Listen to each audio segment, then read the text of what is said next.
ഇയ്യോബിന്റെ പുസ്തകം 8-ാം അധ്യായം 21-22 വാക്യങ്ങൾ. അവൻ നിന്റെ വായിൽ ചിരിയും നിന്റെ അധരങ്ങളിൽ ഉല്ലാസഘോഷവും നിറയ്ക്കും. നിന്റെ ശത്രുക്കൾ ലജ്ജ ധരിക്കും, ദുഷ്ടന്മാരുടെ കൂടാരം ഇല്ലാതെയാകും. വളരെ അതികഠിനമായ ശോധനയിൽ കൂടെ കടന്നുപോകുന്ന ഇയ്യോബിന് ലഭിച്ച ഒരാശ്വാസ വാക്കാണ് ഇത്.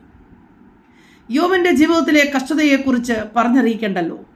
ഇയ്യോബ് സകലതും നഷ്ടമായി, തലമുറകൾ നഷ്ടമായി, സമ്പത്തുകൾ നഷ്ടമായി, ജീവിതത്തിൽ പ്രത്യാശയ്ക്ക് ഇനി ഒന്നും വകയില്ലാത്തതുപോലെ എല്ലാം നഷ്ടമായവനെ പോലെ ഇരിക്കുമ്പോൾ തനിക്ക് ലഭിക്കുന്നൊരു പ്രത്യാശയാണ്, പൊടിയിൽ നിന്ന് പുതിയതൊന്ന് മുളച്ചു വരും. ശത്രുക്കൾ ലജ്ജ ധരിക്കും, ദുഷ്ടന്മാരുടെ കൂടാരം ഇല്ലാതെയാകും. നിന്റെ വായിൽ ഞാൻ ചിരിയും, നിന്റെ അധരങ്ങളിൽ ഞാൻ ഉല്ലാസഘോഷവും നിറയ്ക്കും. ഇന്ന് രാവിലെ സമയം കഠിനമായ രോഗത്താൽ ട്രീറ്റ്മെന്റ് ഇനി ഇത് ചെയ്യുവാനില്ല എന്നുള്ള പ്രതീക്ഷയിൽ, ഈ രോഗത്തിനൊരു വിമുക്തി എനിക്കില്ല എന്ന് ചിന്തിക്കുന്ന ആ മേഖല, കടഭാരം എന്നെ വല്ലാതെ മൂടി, ഇനിയും ഇതിനെ തീർക്കുവാൻ എന്നാൽ ഒന്നിനും സാധ്യമല്ല എന്ന് വിചാരിക്കുന്ന സാഹചര്യം, തലമുറകളെക്കുറിച്ച് ആഗ്രഹിച്ചിരുന്നത് പോലൊരു നന്മ കാണാൻ കഴിയാതെ അവർ അന്യപ്പെട്ടു പോയതായ സാഹചര്യം, ഇന്ന് രാവിലെ പരിശുദ്ധാത്മാവ് പറയുന്നു, എല്ലാറ്റിനും ഒരു സമയമുണ്ട്. സർവശക്തനായവൻ പൊടിയെന്ന് വിചാരിക്കുന്ന നിങ്ങളുടെ മേഖല പൊടിയായിപ്പോയി, മണ്ണിനോട് ചേർന്നു എന്ന് വിചാരിക്കുന്ന ഈ അനുഭവത്തിൽ അവിടെ നിന്ന് പുതിയതൊന്ന് മുളപ്പിക്കുവാൻ സർവശക്തിയുള്ള ദൈവമാണ്.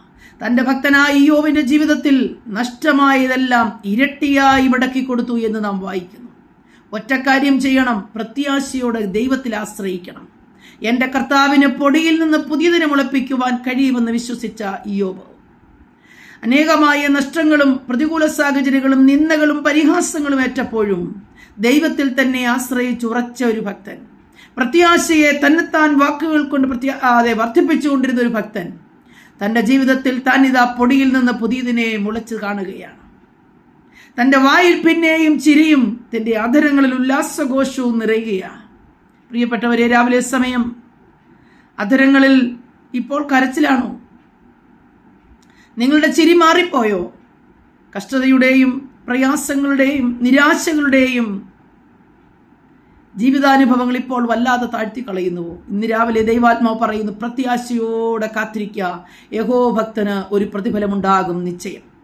യഹോവ ഭക്തന് ഒരു പ്രതിഫലമുണ്ട് നിശ്ചയം. ദൈവത്തിൽ തന്നെ ആശ്രയിക്കുക. നിങ്ങളുടെ ഏത് കഠിനതയേറിയ വിഷയത്തെയും പരിശുദ്ധാത്മാവ് ദിവസങ്ങളിൽ പ്രവർത്തിക്കാൻ പോകുക, കൈകാര്യം ചെയ്യാൻ പോകുക. പരിശുദ്ധാത്മാവ് കൈകാര്യം ചെയ്താൽ അവിടെ അസാധാരണമായ ദൈവീയ വിടുതലുകളെ കാണാൻ കഴിയും. രാവിലെ സമയം ഏൽപ്പിച്ചു കൊടുക്കാമോ?